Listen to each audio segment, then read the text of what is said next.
Wolves haunt man's past, not unlike these coyotes singing in the morning here in central Colorado. Hi, I'm Dr. Jackson Crawford. I'm an Old Norse specialist teaching at the University of Colorado Boulder, previously at UC Berkeley and UCLA. The most famous wolves in Norse mythology are negative figures. Fenrir, or Hroðvirnir, i.e. the famous monster, is all that name means, is the son of Loki and the giant woman Angrboda. He is also brother to Hel, queen of the realm of the dead, and Jormungandr, the Midgard serpent that encircles our world. Fenrir has not only bitten off the hand of the god Tyr, probably in something of a symbolic act of the forces of chaos injuring the forces of order that try to keep them in control, in turn also forcing them into acts of chaos themselves.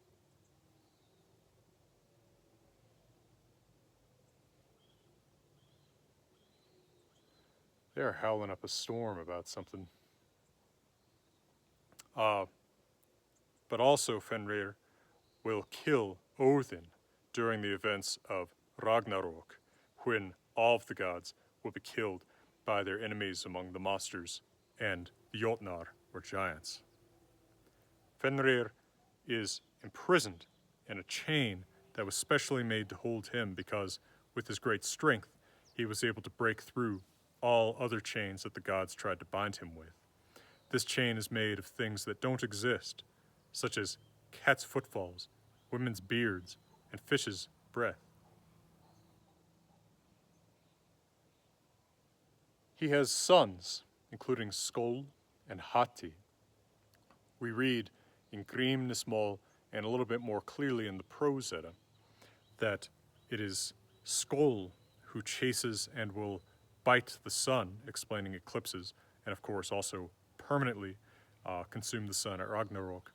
And Hati, whose name transparently means hate, pursues the moon and treats it in the same way.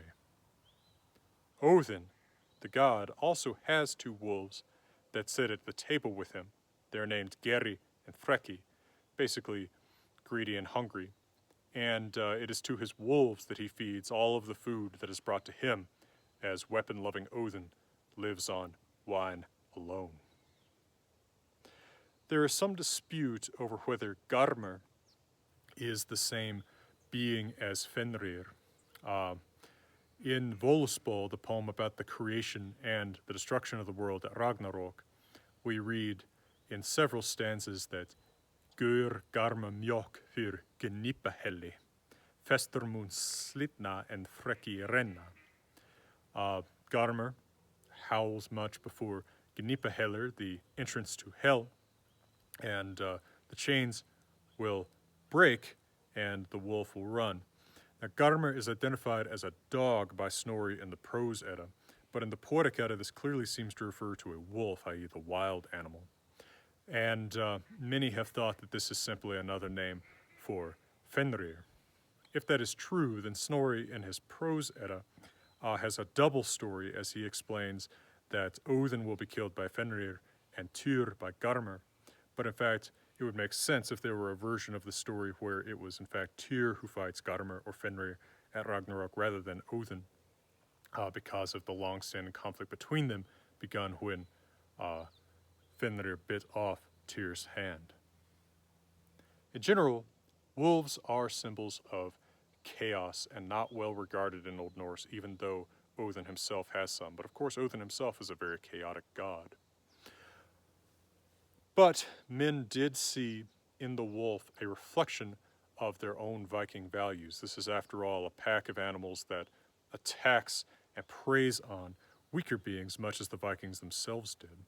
And so wolf, Ulfr, was a common name in the Viking period and thereafter in Scandinavia, and is often compounded with other important words in the Norse vocabulary, such as Thorolfr, Thorwolf, or Hjorolfr, Sword Wolf, to make men's names.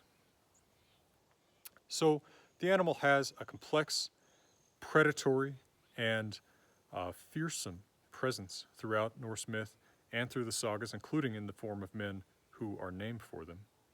And if you come to the wilds of the Rocky Mountains, you can still hear wolves in Wyoming, and every morning here, coyotes in central Colorado. From beautiful Colorado, I'm wishing you all the best.